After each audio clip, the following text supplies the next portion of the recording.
was your break? My break, it was amazing. It was amazing. I got a lot of rest. Got a good R&R situation going on, so felt good. Felt good just to get off my feet, get recharged. So Go anywhere? say it again. Did you go anywhere different from here? Yeah, I went to Turks and Caicos. Got a little beach action.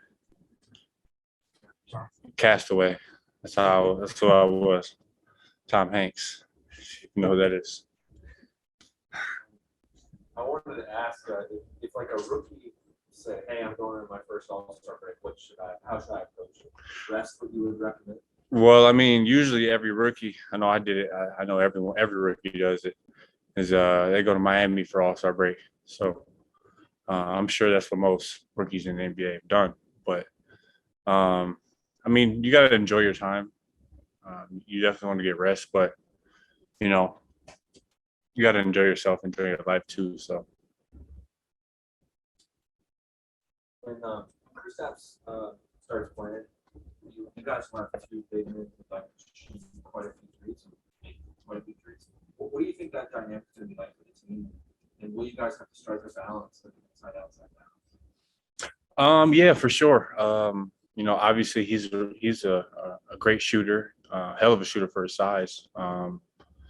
He's got great touch, and obviously for me, I shoot as well. But it's definitely you have to have a balance. You want to score points in the paint because for our team and who we've been over the past 58 games, or whatever it is, we've been top in the league in points per paint per game. So definitely a little balance. Marked on Twitter that you're really fired up for these final 24 games. So, is there any goal for final 24 games for you, or what is it that excites you about the end of this? Playoff push. I mean, that's the goal. I mean, I've been in the playoffs my past 2 seasons. So, anytime, you get past the AllStar break, you get jitters, and it's a fun time because you have an opportunity to continue playing. It's a downhill to the finish line. 24 games in 46 nights. It goes really quick. I think we have like 6 back-to-backs, and we have a game damn near every night, every other night. So, what's not to be excited about?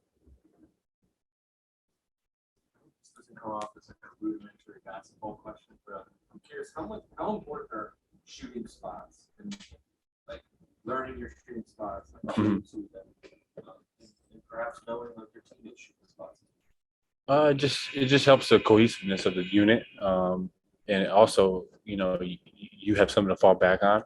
I think that if you understand and know your spots, if you think about a ball player like Chris Paul, he knows his spots on the court. When in doubt, he's trying to get to the right elbow to shoot his shot, and that's something that he's probably done a million times, and is very very confident in, and he knows that if anything's on the court, I don't know what to do. Shot clock's running out, I can get to that spot, and then vice versa for your teammates. You know where your teammates like the ball, where they're confident shooting and where they're going to be most efficient. So I've talked to some young players who said that they're amazed once they came in the NBA. They guard players that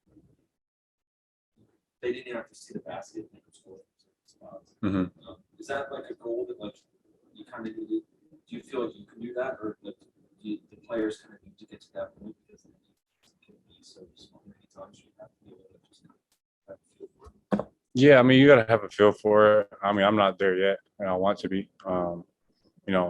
I feel like sometimes I may hit tough shots, but if you think about guys like DeMar DeRozan, he does it every single night. He does it, hand in his face, 3-pump fakes. Like, that's a great player. So, yeah, for sure. Who's been the biggest influence, you think, as far as teaching you the importance of being an invested teammate? As far as like you're taking, say, early or getting under your playing or calling up Kate for this and such on? Just being an investor. I mean, this goes back to college. You know, I had a teammate in college. You know, his name was Brandon Taylor, and he was, you know, someone that was the most enthusiastic, invested teammate I've ever been around. You know, someone that was on the court, off the court.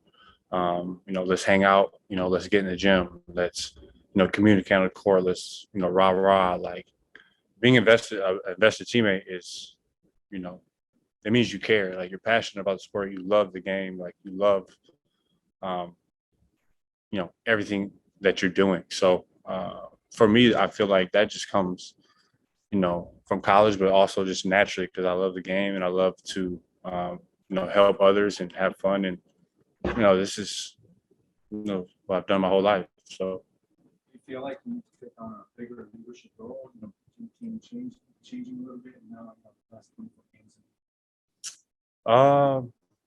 you know, I wouldn't say a bigger leadership role. I just feel like, you know, just your attention to detail and sense of focus just goes up, you know, after AllStar Break. Super, super important. Um, you know, it's the end of the season, you know, and it's all about what you want. Like, do you want to end April 10th or do you want to continue to play? So, you know, for me, I'm just very, very excited. You know, it's one of the best times of the year is when basketball picks up.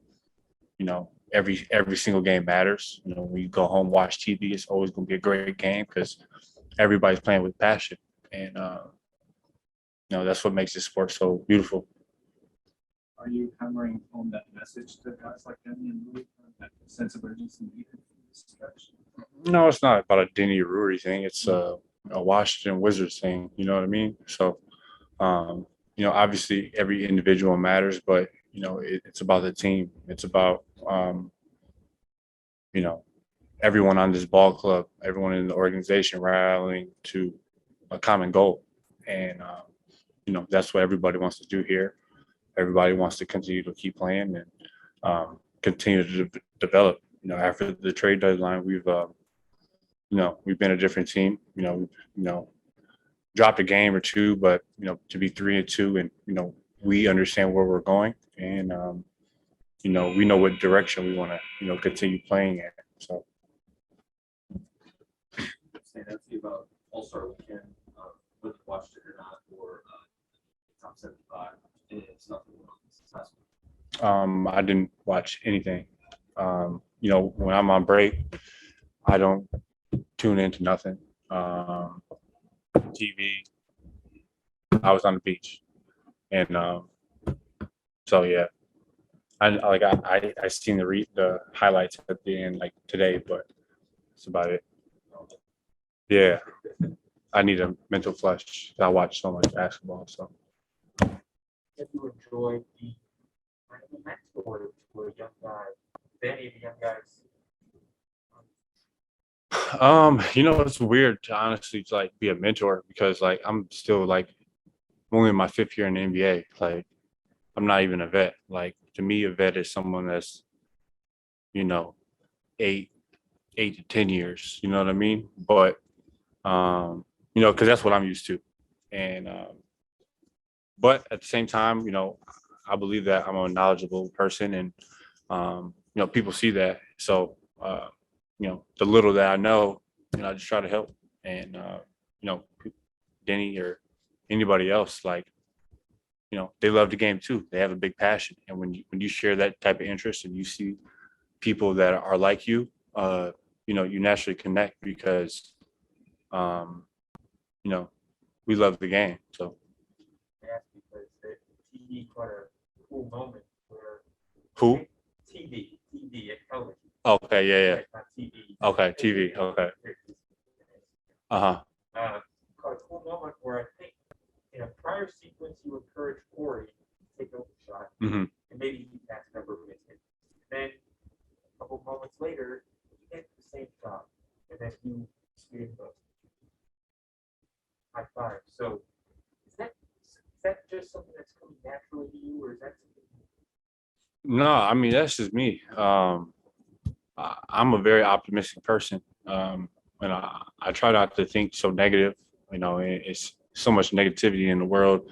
You see it on social media. You see it, you know, in everyday life. So, you know, for me, just being positive, you know, that's contagious. I believe happiness is contagious. You know, playing with joy, and you know, if you can uplift a teammate and make a teammate feel better about themselves, then you're going to have a better chance to win ball games, and everyone's going to care. So, I mean, that's all it's about, really. So, What was practice like today? Just what is a practice like the first one back? hell, yeah, it's we just play up and down. We just play.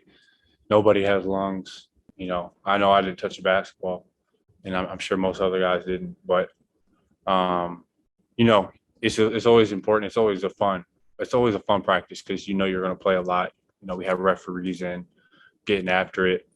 You got Pope yelling at the refs like he always does, and you know, it's just a fun environment. Everyone's having fun and getting after it and just blowing their lungs out. So. Does that make it back to back? Like that's first turn. Like I should know.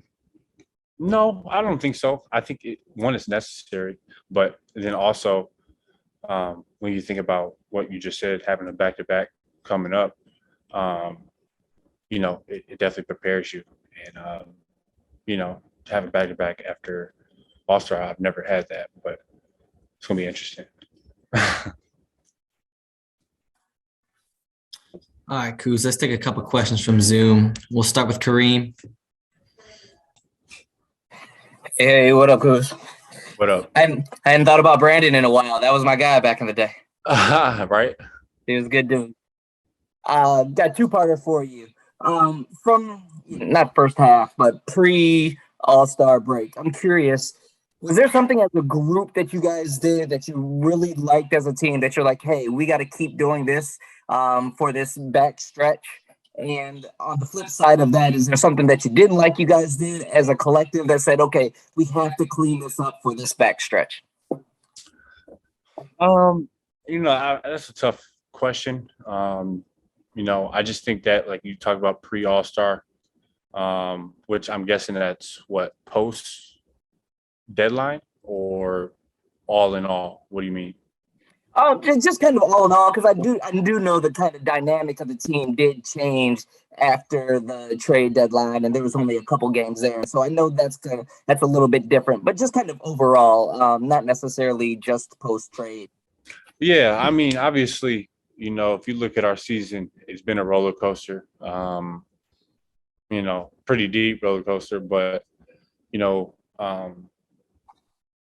starting out 10-3, you know, I think that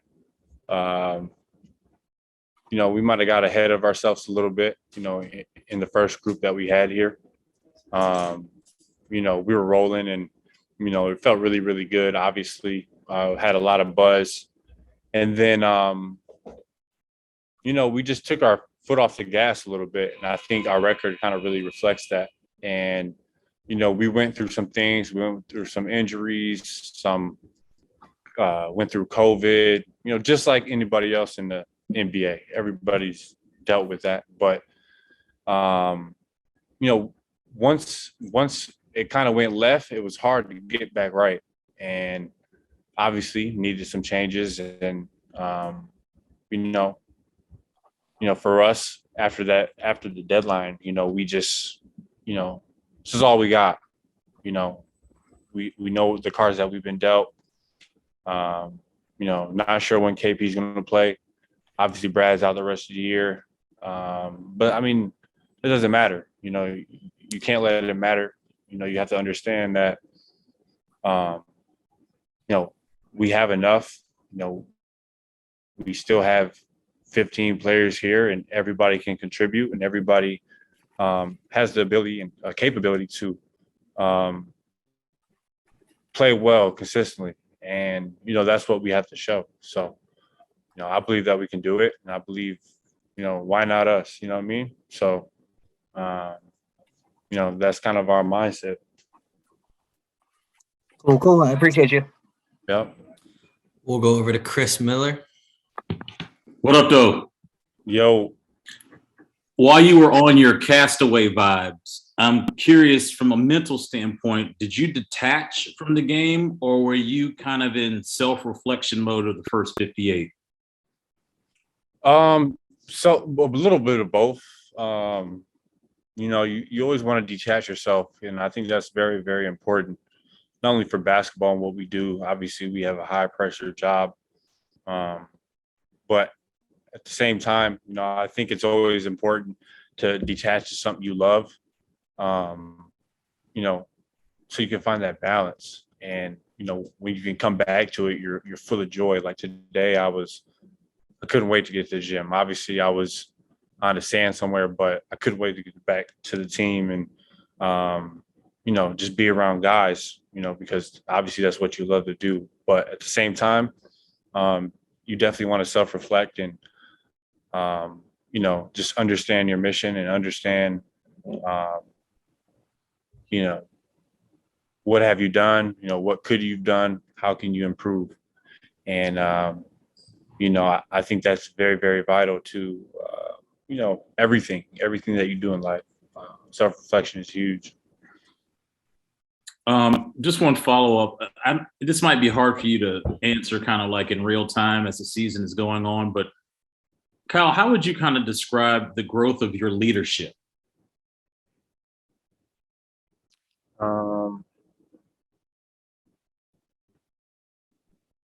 I think at the beginning of the year it was a little different because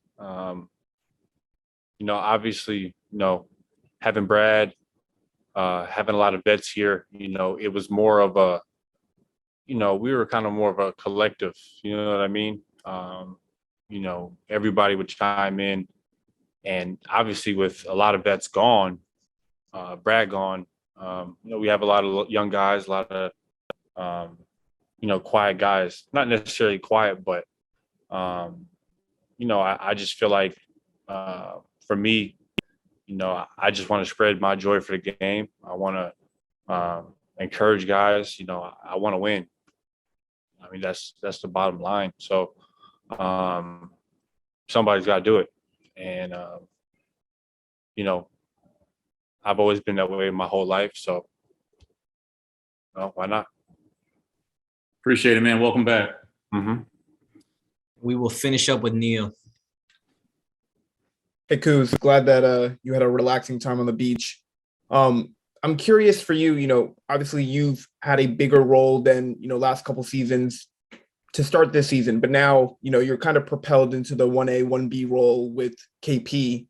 Is there anything that you talk to Brad about, hey, if I'm trying to get out of this double team, what am I trying to do here, or anything like that?